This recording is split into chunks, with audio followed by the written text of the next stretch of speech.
Setelah mendirikan tenda, kami pun bergegas masuk ke dalam tenda. Kami pun disambut hujan yang cukup deras. Bersyukur hujan tak berlangsung lama.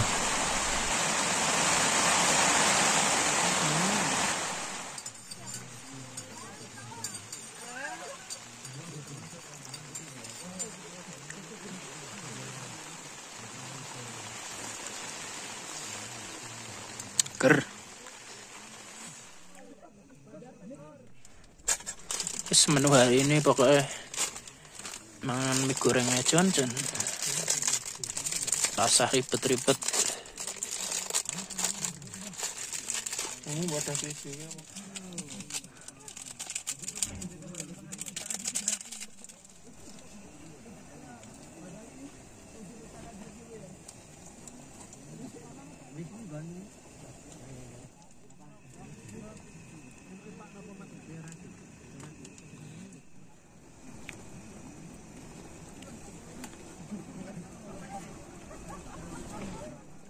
Hutan-hutan itu.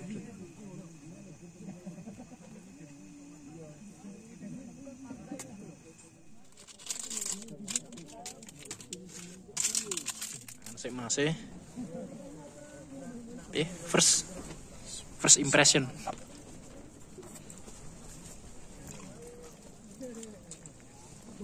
Piye. Sap masih.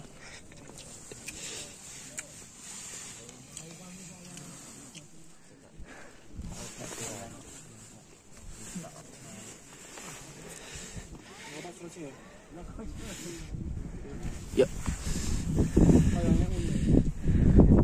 Oke teman-teman, ini suasana di pos 4 jam 8 malam. Cuaca berkabut tebal, ini nggak kelihatan sama sekali. Ini ada beberapa tenda juga. Ini tenda saya, dan itu adalah tenda teman saya. Saya berdua dan teman saya bertiga.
Teman-teman, ini di hari kedua, jam 6:15. Gak tahu ini kita mau summit ke puncak atau enggak. Suasana di pos 4 sangat berkabut tebal. Ya kita paling nunggu setengah jam atau 1 jam. Kita lihat situasi nanti, jika memungkinkan kita lanjut ke puncak. Kita lihat nanti pokoknya. Kondisi waktu itu di pos 4 sangat berangin kencang dan juga kabutnya cukup tebal. Kami pun mendapat kabar dari Mas Febri, salah satu kawan kami, yang pas di luar tenda beliau melihat ada salah satu pendaki yang dibawa turun. Kabarnya pendaki tersebut terkena hipotermia. Dan benar, saat kami turun, kami pun mendapatkan informasi bahwa pendaki tersebut telah meninggal dunia.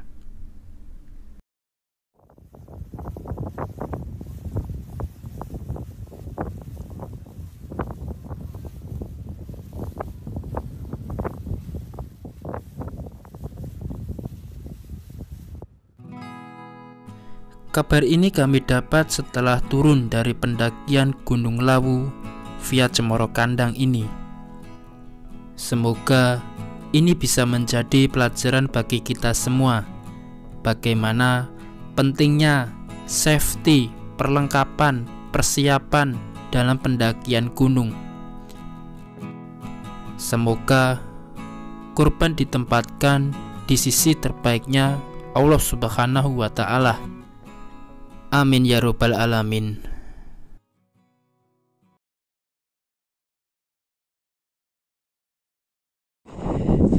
Masih di bawah 4 full kabut.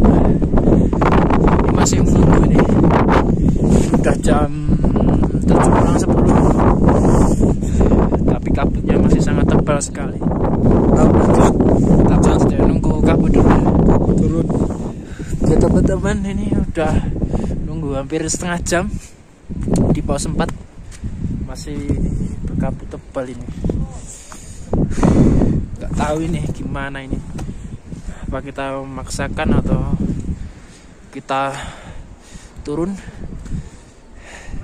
Kita koordinasi dulu sama teman-teman gimana enaknya.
Akhirnya setelah mempertimbangkan beberapa hal dan dilihat cuaca lebih baik, akhirnya kami memutuskan untuk tetap summit ke puncak.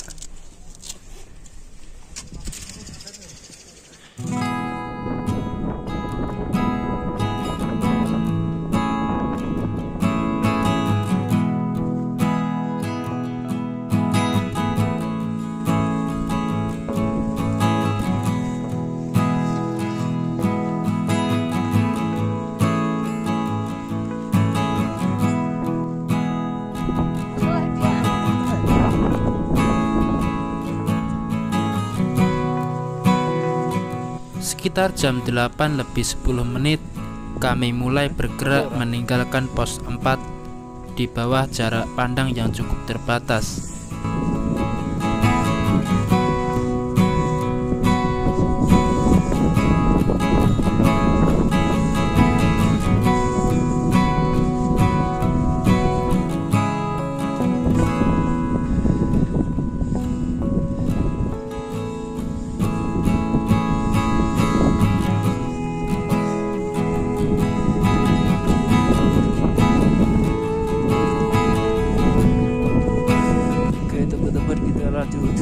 Dari pos 4 menuju puncak jam 8 lebih 20 menit. Cuaca berkabut tebal.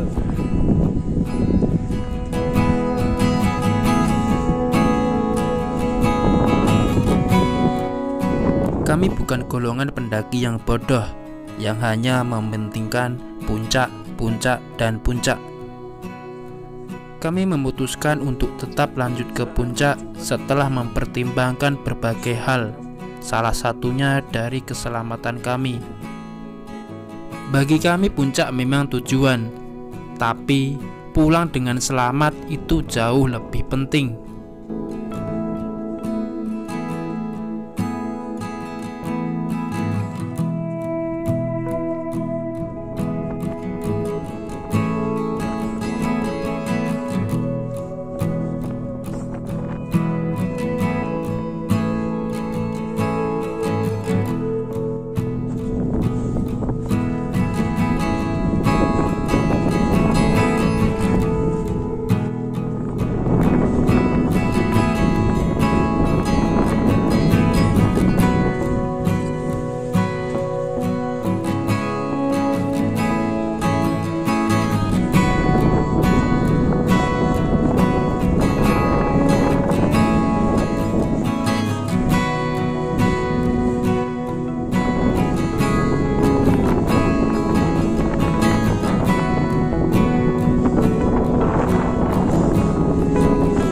Ini adalah jalur kita tadi Cemara Kandang, dan ini adalah jalur tambak. Ini adalah persimpangannya. Ya, memang dari jalur tambak dan Cemara Kandang pos 5-nya bertemu sama. Untuk pertemuan dari jalur tambak ya dan Cemara Kandang, yaitu tadi di sebelah itu.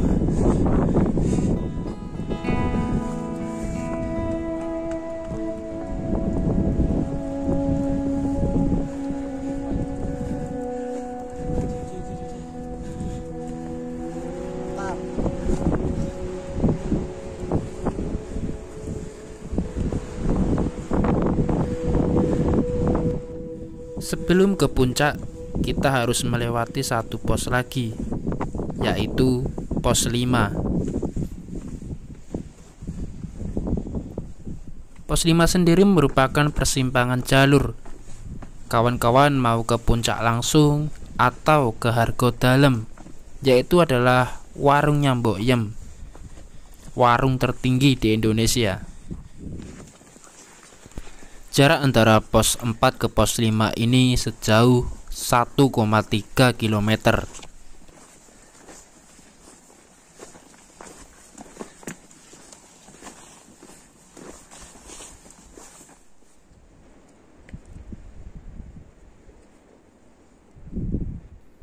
Setelah berjalan kurang lebih 40 menit, akhirnya kami tiba di pos 5. Pos 5. Jam.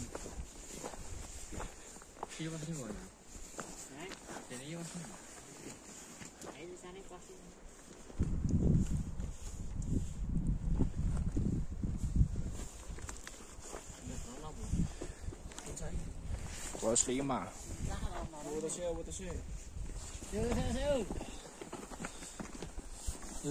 Cira lu. Sampai di pos 5 ini jam 9 kurang 4 menit. Masih bersama YouTuber dari sepele, guys. Jangan lupa subscriber biar dapat cuan. Kira Mas Lukas. Ngelah ya.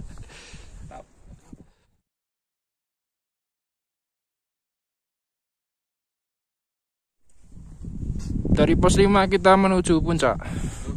Yuk, gas.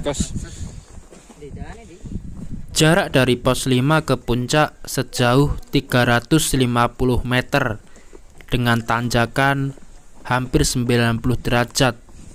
Cukup terjal.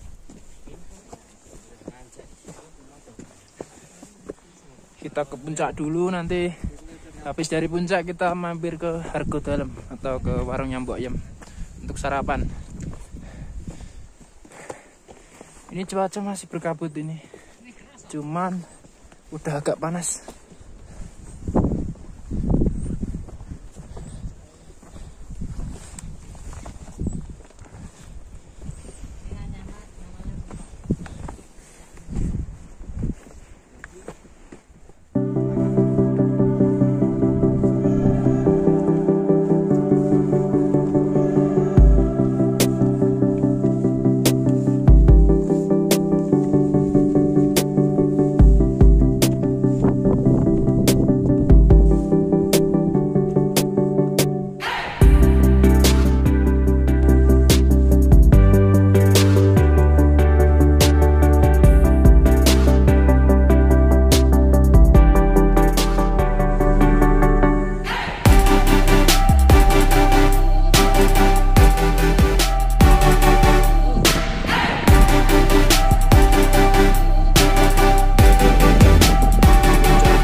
Akhirnya setelah berjalan kurang lebih 20 menit dari pos 5, kami tiba di puncak tertinggi Gunung Lawu, Puncak Hargo Dumilah, di ketinggian 3.265 meter di atas permukaan laut.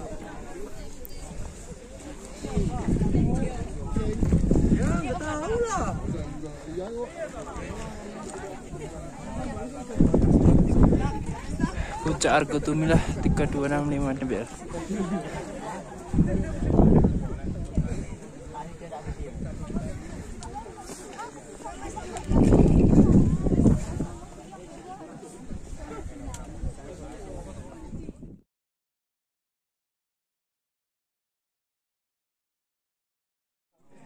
Kondisi terkini di Puncak Lawu Argo Tumilah 3265 mdpl.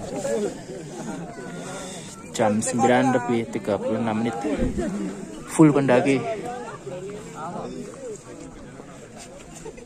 Cuacanya juga berkabut ini. Ini teman-teman baru pada foto.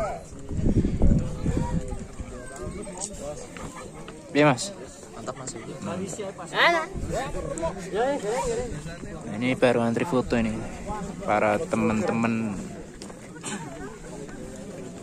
Wah, Mas Robi seperti orang baru pijet ini.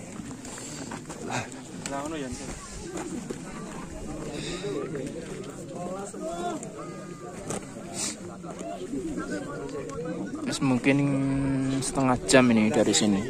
Jam 10 atau setengah 11 kita langsung turun ke Argo Dalem di tempatnya Mbak Yem untuk sarapan.